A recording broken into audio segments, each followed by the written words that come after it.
So being slashed out of it, that's when, it's this news site where, nerd types like me check it every now and then. Sometimes people check it 10 times a day, whatever, to see what's hip and not. And the tagline of it is news for nerds, stuff that matters. So all kinds of like breaking news just gets posted in real time of like what's happening with technology, politics, businesses like Apple makes it all the time and so on. So being slashed out is when something that you wrote or something that you created gets featured as one of the news items. About 50 stories are run throughout a typical day. So being slashed out has sort of what's known as the slashed out effect, meaning you get this massive surge in traffic and interest to whatever it is that you got featured on the site. So that's what slashed out is.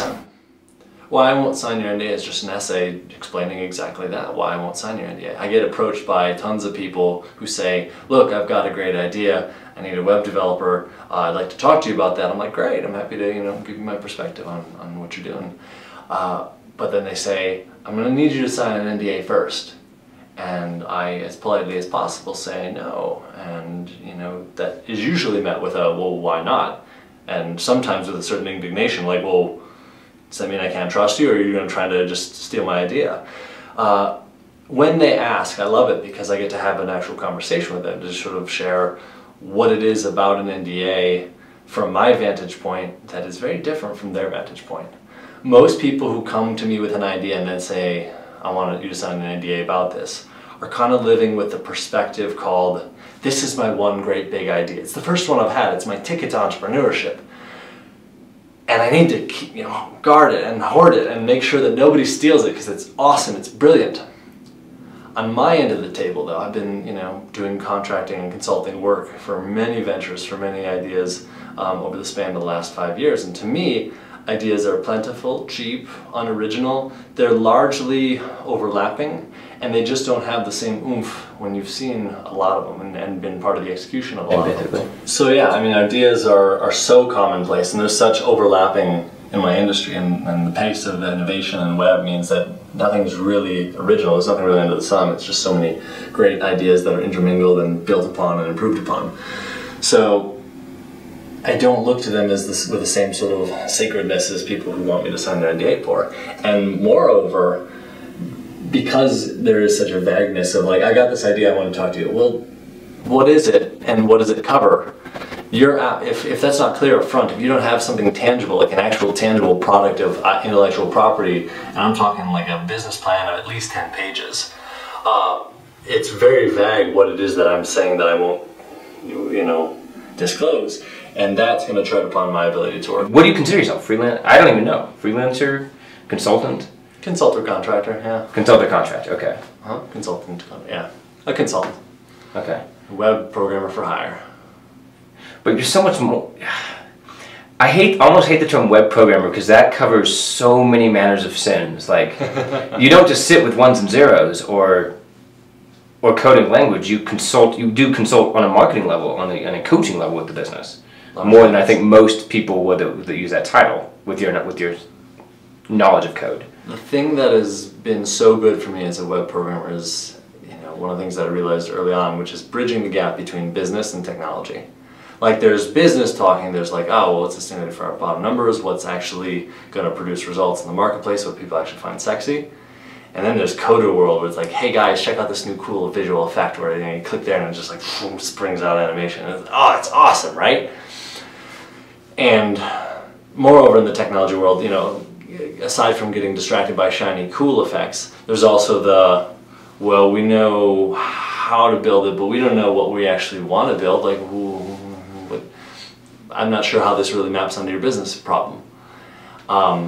Being able to speak both languages, get sort of in the world of whoever's I'm talking to who's got an idea or a need, I can kind of get myself at the source of the business vision, which means like I get to be the guy who essentially owns the idea because I've rocked it so fully, I've gotten so much the essence of it, and say like, oh cool, well I've got a business that needs to do X, Y, and Z.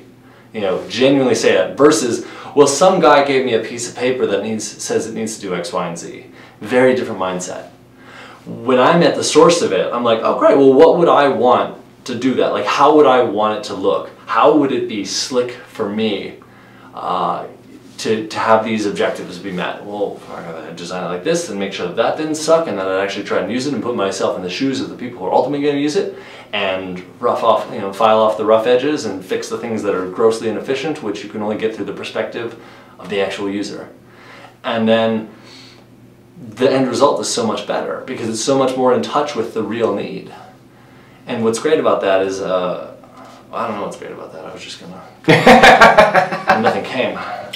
No, what's great about that is, I know what it is. The person who's hiring me has way less work to do to try and create a scope, try and do requirements analysis, and a 50-page write-up of something which, if I can internalize it out of a 10-minute conversation, huge savings to them time-wise and headaches, and huge benefit to the ultimate, perspective of, or the ultimate, huge benefit to the ultimate result of things didn't get lost in translation.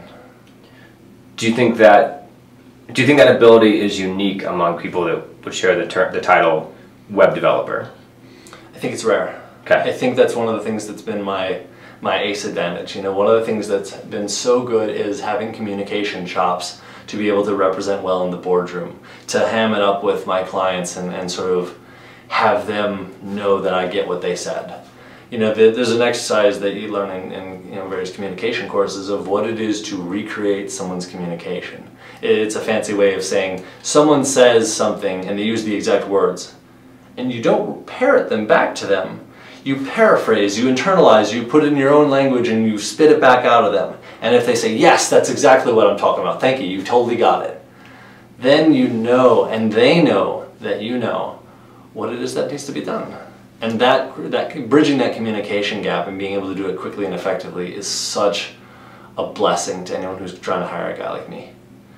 I do not envy the position of anyone who's got to hire a web programmer in general, because you're hiring for something that's very technical, and to a large degree you have to take their word for it, and it's not clear whether or not they really get what your business is or necessarily give a shit.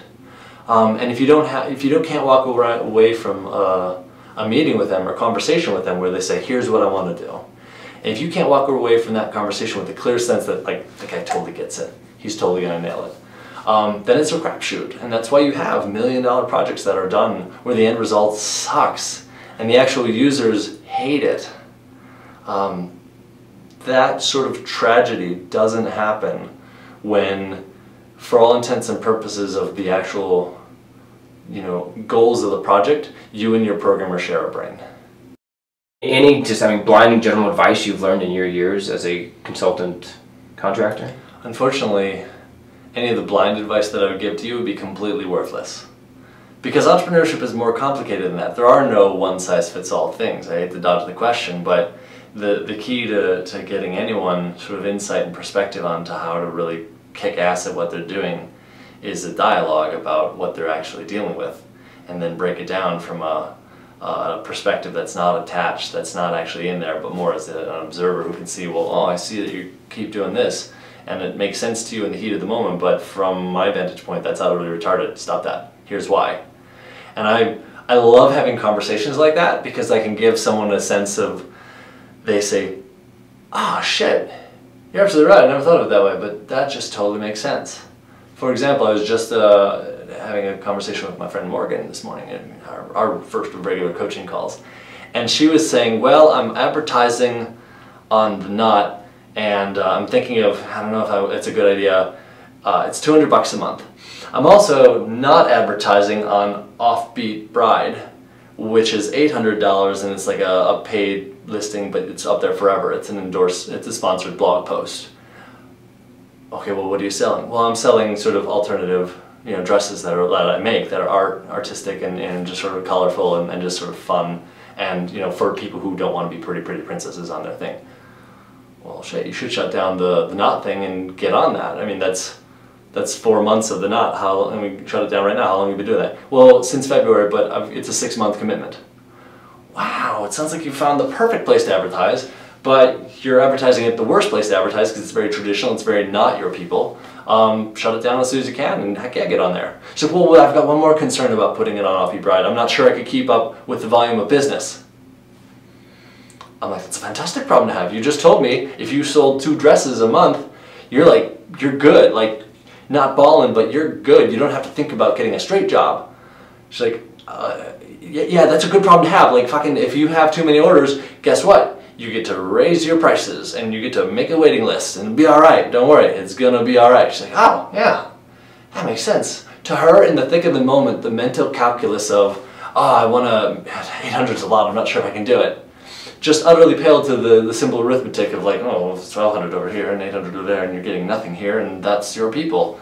And also the problem of like overselling being a problem, because she's in the heat of the moment of like, then I'd have to make all those dresses and I'd be a bad person if I didn't get them all done. Baby, trust me, that's a good problem to have. Here's why. Ding! The light bulb goes off. She's got a nice little take. You can't dispense wisdom like that wholesale in general terms. It takes a conversation. And I love having conversations like that.